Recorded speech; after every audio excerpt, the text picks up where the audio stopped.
happens, and it's not just me reading. Okay. So if they find the slides, you guys can join in, and if not, then we will just read back and forth here. Sounds good to me. Okay, Psalm 145 out of the ESV. I will extol you, my God and my King, and bless your name forever and ever. Every day I will bless you and praise your name forever and ever.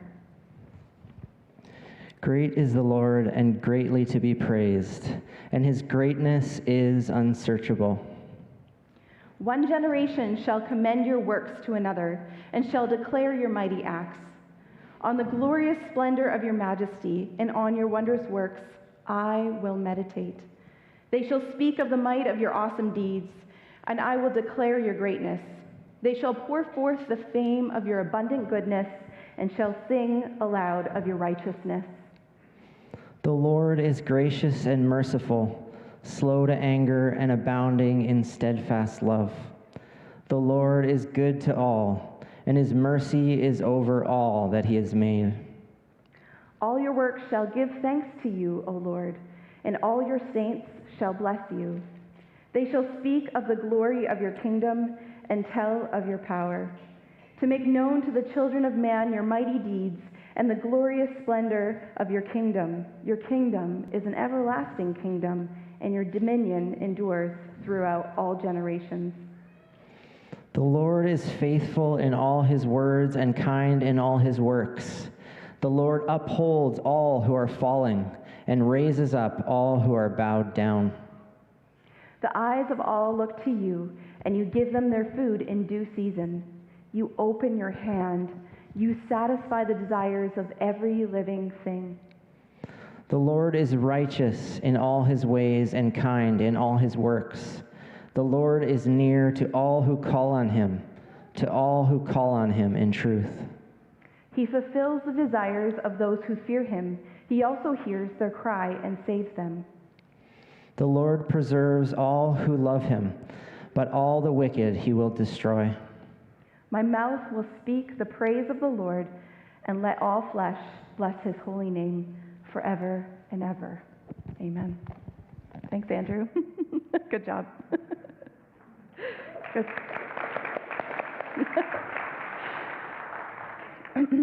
Psalm 145 is a song of praise. It was a song written by David. And one of the most fascinating things to me about David, if you read through the Psalms, they're personal. And they're from David. And what he would do is he would write these psalms, these songs, and then he would teach them to the nation. And they would sing along with him. A lot of these personal psalms, like if you read some of them, they're very about some personal things that happened in his life. But he brought the people along.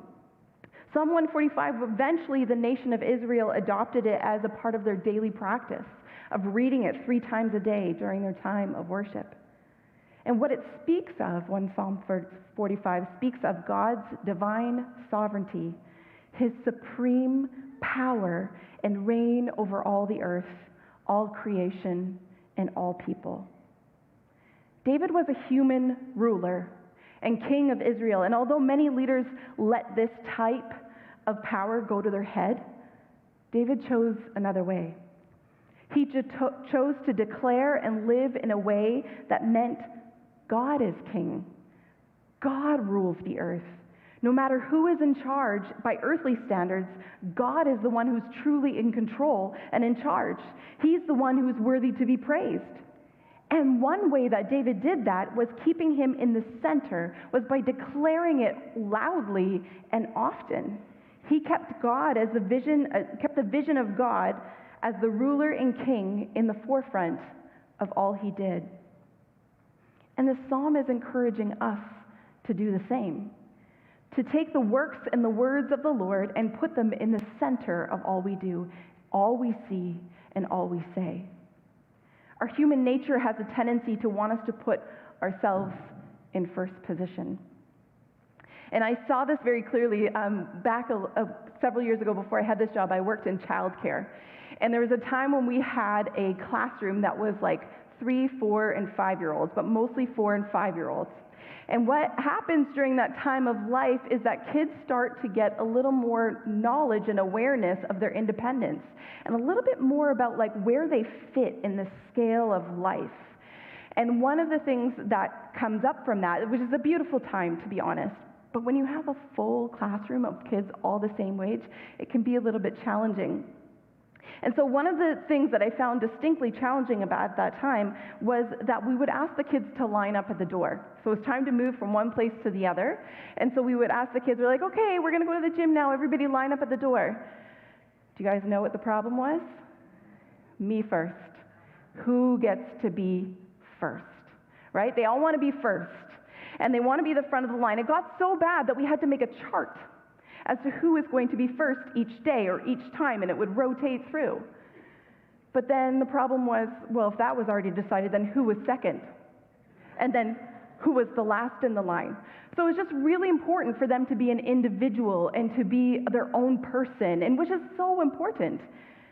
And I think without the right help from helping us move from this independent thinking to a more open way of thinking, that we get a little bit stuck.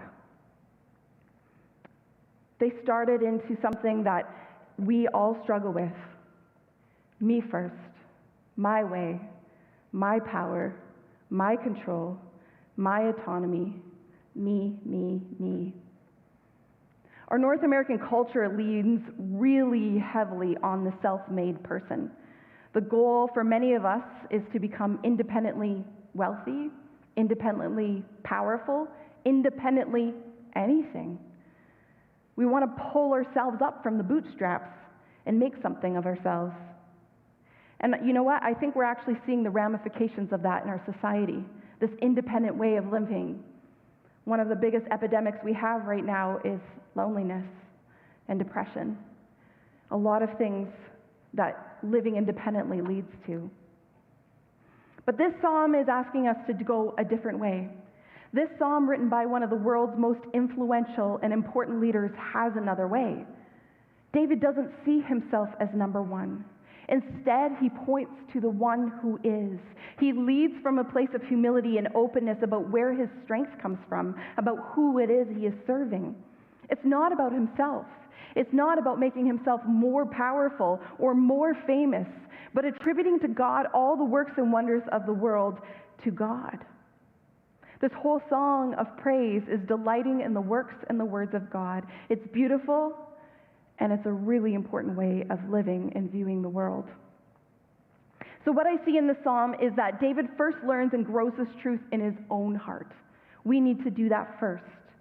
But while he's learning and putting this into practice in his own life, he has a second thing that he wants us to take us into. And I believe that's in verse 4. One generation shall commend your works to another, and shall declare your mighty acts.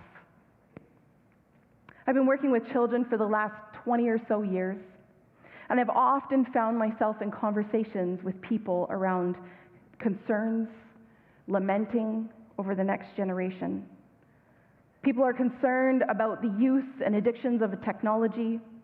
People are concerned about the political or environmental state of the world. We have concerns about the seemingly over or under exuberance of the generation as a whole.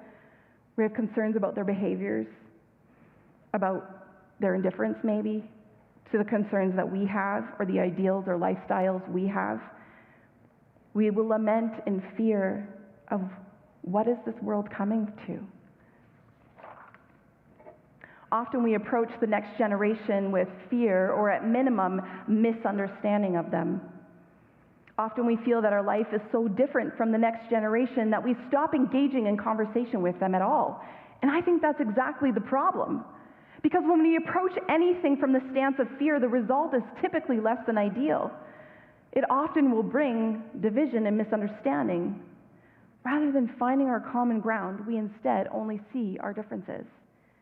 And let me tell you, as believers in our Lord Jesus Christ, we have a lot in common. We have the most important thing in common, Jesus.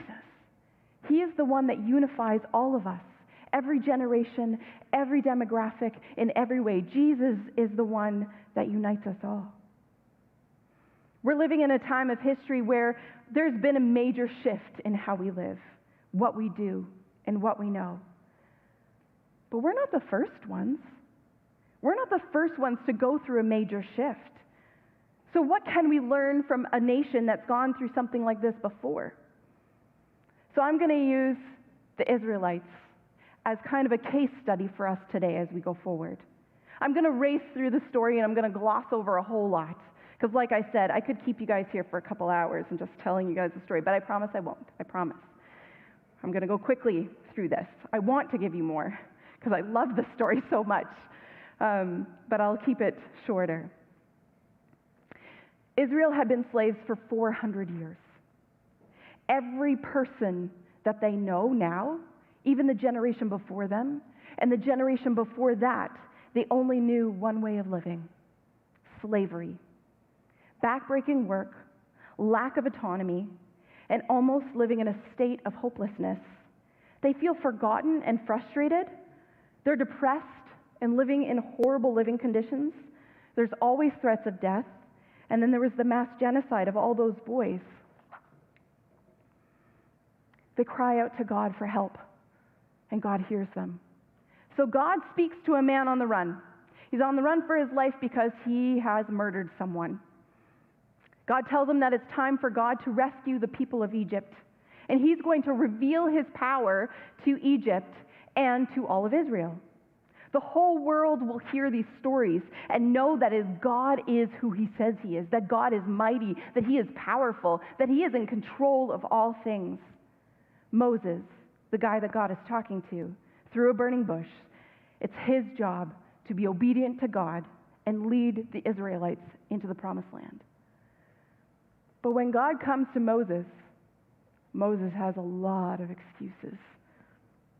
He comes up with some really good ones about why he shouldn't be the guy to do this. But God is like, this isn't about you, Moses. This isn't about your gifts or your talents. This is about the powerful, almighty God and you being a vessel for him. So God shows Moses a tiny portion of his power by getting him to throw his staff down on the ground, and the staff turns into a snake, and then he picks up the staff and picks up the snake and turns it back into a staff. Tiny portion of God's power. And then God tells him to put his hand into his cloak. He pulls it out. He has a skin disease. God says, put it back in. Pulls it out. It's gone. Tiny portion of God's power. God is all powerful. And Moses is still like, at this point, are you sure, God? Me? God's like, I'll send a helper. I'll send someone to go with you and to help you. He's going to help with all the speaking parts. So Moses goes back to Egypt and he meets his brother on the way, Aaron. And together they meet with the elders of Israel and they tell them what God has said and what God has done. And the elders are thrilled. They give their blessing to Moses and Aaron to go before Pharaoh on their behalf. But what they didn't expect was resistance from Pharaoh. After all, there was so much evidence that this was God's plan. If this was God's plan, shouldn't there be no resistance? It should just be easy. Moses and Aaron went to meet with Pharaoh and they tell Pharaoh to let the people go, and he says, no. They show a little bit of God's power through turning the staff into the snake again, and even turning their water source, the Nile, into blood. But Pharaoh isn't impressed. In fact, he makes the labor of the Israelites and the work conditions of them even worse. The Israelites complain to Moses. They hate him. If this was from God, shouldn't it be met with less resistance? How is this right? Life got harder for them when they were pleased with God, when they were obedient to God, when they were believing God and acting like it. How is this fair? Well, this back and forth happens 10 more times or 9 more times. Moses and Aaron go before Pharaoh. God shows his mighty power, and Pharaoh says, okay, you can go. Just kidding. No, you can't. Okay, you can go. Just kidding. No, you can't. Okay, you can go. Back and forth. There was flies and frogs and gnats and hailstorms and darkness and locusts and boils. The crops failed. The livestock died. The water source is unavailable. Their skin is covered in boils, and yet Pharaoh's heart is hard towards God and towards change. Remember that Israel is witness to all of this. Every single part and every single plague was an attack on the gods of Egypt, showing that God is more powerful, more mighty. And who is he for? The nation of Israel. They are witnessing this. They're seeing him at work. When the final plague comes, killing the firstborn of every household that did not mark their doors with the blood of the lamb as God has instructed, Pharaoh finally lets the people go. Israel leaves Egypt with all their belongings. And in front of them, as they're going out, they are led by a pillar of cloud. The glory of the Lord is leading them. They can visually see a pillar of a cloud by day and a pillar of fire by night. They can visually see that ahead of them. And it's leading them, and they're following it, and it's going where it needs to go. And it leads them right to the Red Sea. They get to the Red Sea, and they look ahead of them, and they see a block. They look behind them, and they realize that the nation of Egypt has realized that they've lost their entire workforce, is now coming back after them. And so what do? Do they remember the mighty acts of God? The God who is with them? The God who is for them? Or do they complain and worry and live in fear? The second one. They pick fear.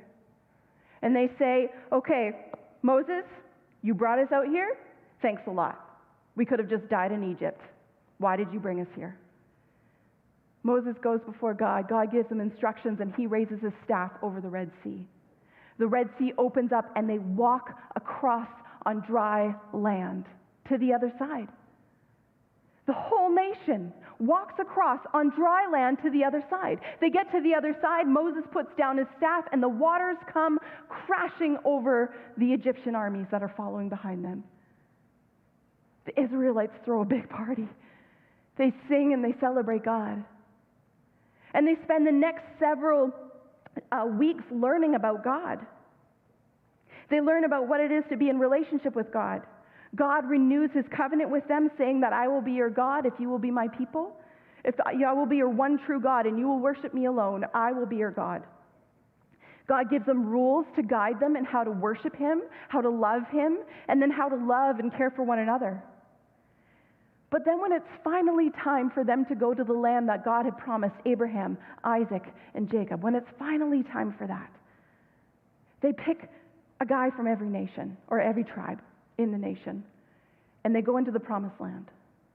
And their job going into the promised land is that they would go in and they would see what's in the land. They're not supposed to make an opinion about it. Nobody ever said make an opinion. They're just supposed to go and give a report of what's there. And they go in for 40 days. And the spies come back. 10 of them come with this report. There are giants and walled cities and giants and walled cities.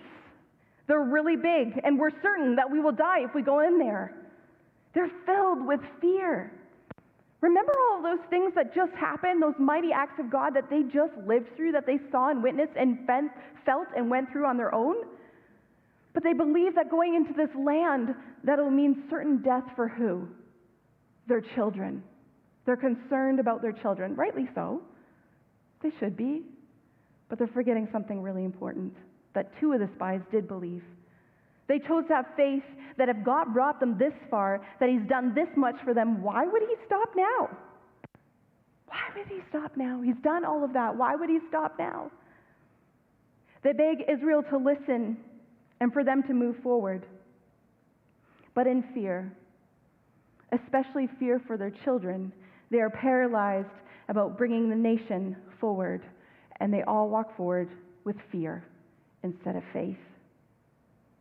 They're not a fighting nation.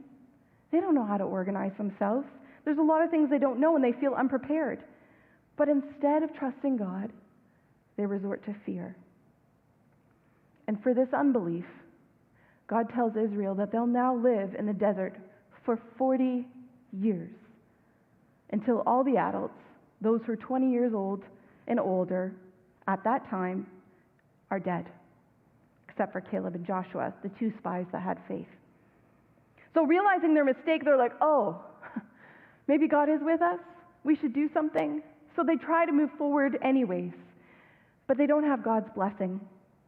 So they fail miserably and lose the battle. Israel has a choice now. They can continue on in fear for the next 40 years, or start preparing the next generation for the battles that they will face without them. They're sending their children into the promised land without them. This generation of adults had to choose if they were going to lead out of fear or lead out of a place of faith that God is bigger than all of this and remember his mighty acts. In a lot of ways, I think we're very similar to that. But what if we didn't lead from fear?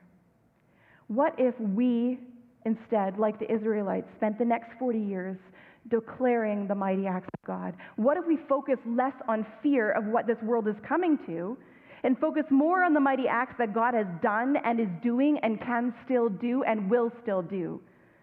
In order to move forward with faith, the Israelites would need to shift the conversations they were having from fear of what's next to remembering what is true about God. What has he done?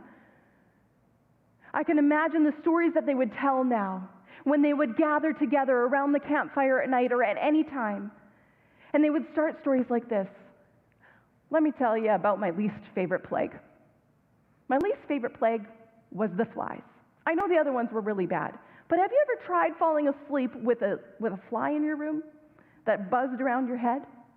Well, this was a plague of flies that were living all in the land, that were all around us at all times, zooming around our heads while we were trying to get work done. Our God is powerful. He made those flies come, and then he made them go away. They tell that story. They gather them around and they say, remember that time when there was darkness over the land of Egypt, but light over Goshen where we lived? Remember that time that God is all powerful, that he is in control of the sun and the moon and the stars? He is in control of all things. That is our mighty God. That is the story we will tell around the campfire. Let me tell you about the time that the seas parted right in front of us. As we walked through, our feet walked by on sand that no human had ever walked on before because it was under the sea. We looked around and we smelled the sea as we walked through. We brought all of our belongings. We had to carry some of the children, but we all walked through in awe that our God can do this mighty act that no one else can do. This is our God who is for us, who is with us. Let me tell you about the time that we went to meet with God and he was going to meet with us, and we had to prepare ourselves for 3 days, and we got to Mount Sinai and we were there, and this cloud came down over Mount Sinai and it covered the mountain. And it was loud, it was like thunder, and we were so scared that we asked if Moses could just go meet with God. God's presence, just a tiny bit of it was too much for us. That's how big and how powerful and how amazing our God is. Let's focus on the mighty acts of God. For the next 40 years, Israel declared the promises, the mighty acts, to the next generation, so that all they would face as they moved forward in the promised land, they would believe God. That God is who he says he is. That God will do the work that he can do. Okay, 40 years. Sometimes that's kind of a funny thing to think about, right? 40 years. What is 40 years? 1983. Think back. Where were you? Not born yet? Don't tell me. Don't tell me. 1983. Where were you? Few days old. Maybe you had toddlers, and now your toddlers have toddlers or teenagers, right? 1983. That was 40 years ago. Now I want you to fast forward to 2063. That's 40 years from now. Where might you be then? With Jesus? Some of us, maybe. Prayerfully, I don't know, It's not a bad place to be. Where might you be? What are you doing in 40 years? Who are you talking to? Who have you influenced? Have you declared the mighty acts of God so that this congregation here and others like it are full of people that grew up during this time declaring and knowing the mighty acts of God? Is that where we are? Raising a generation in unfamiliar territory is not easy. For Israel, it was teaching them about living in freedom when all they had known was slavery. It was preparing the next generation for battles when they were never allowed to fight before. They were never allowed to organize themselves or practice weaponry. Anything that they needed, all the tools that they needed, all the skills that they needed to organize themselves to move into the promised land and fight these battles, this generation of adults that had time to teach them had to learn new skills too. For us, we're raising a generation with technology. And I know for many of us, technology is familiar, but also for many of us, it's scary. We're living in a generation where they're more connected than ever by the internet. And it's confusing and it's hard and it's overwhelming. And we're raising a generation in a world that is going to be more against them in ways than I think we've ever experienced. But we have a choice. We can spend the next 40 years in fear and refuse to take our next steps forward like Israel did. And we can face those consequences. Or we can take up learning new skills and investing our time and energy into this next generation with everything we have. After 40 years had passed, this is the Israelite story. This is the success of investing in the next generation. After 40 years had passed and the last person who was alive when they made that decision had died, it's time for them now to go into the promised land. And so Joshua leads the people. He is now the leader of Israel. And ahead of them, they take the Ark of the Covenant, which is the visual presence of the Lord. And the priests walk into the Jordan River, which is the marker place between the desert and going into the promised land. And they take the presence of God and they go first. And they step into the moving water. It's not moved yet. They step out into the moving water, and God stops the river. And all of Israel once again crosses on dry land and they get to the other side. But can I tell you something that they did differently than they did the last time? Yeah, last time they threw a party. It was great. But this time they send a guy back from every tribe, one person from every tribe, so 12 guys. They go back into the river and they grab a stone and they pick it up and they bring it out and they build a monument. Do you know why? Because every time they pass by that and their kid goes, "What's that for?" They say, "Let me tell you about the mighty acts of our God. Let me tell you about the mighty acts of our God." We need to be telling the next generation about the mighty acts of God. What monuments do you have in your life that you're telling the mighty acts of God to the next generation? What things are you telling them? But next up, so that was the first thing. The indicator that, yes, they had listened, they had responded, and they had taught them about the mighty acts of God. Next up, God says, "I have some crazy battle tactics for you guys." And they didn't blink an eye. There's the first thing that they were the most afraid of. A walled city with giants on the other side. And God says, "I want you to go once a day, every day around the city. Just walk. I'm going to be with you." And so they did. Once a day, every day, they walked around that city. And then on the last day, they went around 7 times, blew their trumpets, and the walls came down. That is our mighty God. They believed God. They had it in their hearts and in their minds that God does what he says he will do. God is with us and God is for us because they got declared the mighty acts of God. If we want to raise a generation that knows, loves, and follows God, then we have to spend our time and energy looking at Scripture and declaring it. We need to look into our own lives and see the ways that God has been mighty in our lives and declare that. We have to declare the God's mighty acts to the next generation. We have a really practical way for you to do that here. I'm going to do a little plug here. Sign up to volunteer in a ministry that is active in pouring out to the next generation. We're about to embark on a new ministry year, and with that comes a lot of opportunities for you to invest your time and energy, knowledge in the next generation, to declare God's mighty acts to the next generation. If Psalm 145 has lit a fire in your heart like it has lit in mine, we welcome you to join us. Maybe it's just a little tug. Maybe there's just a little tug in there. for you to take your next step with Jesus and pouring into the next generation. Children's ministry needs 50 adults, 50, to be physically present and ready to declare God's mighty works to the next generation. Youth ministry needs over 25 adults ready to be physically present and ready to declare God's mighty works to the next generation. And I know many of you have told me, I'm not a kid person. That's not what I do. Don't worry, there's stuff for you to do. I believe with all of my heart, every single one of you is a part of declaring God's mighty works to the next generation. You can pray for our families. Look around you. There's young families everywhere here. Pick one.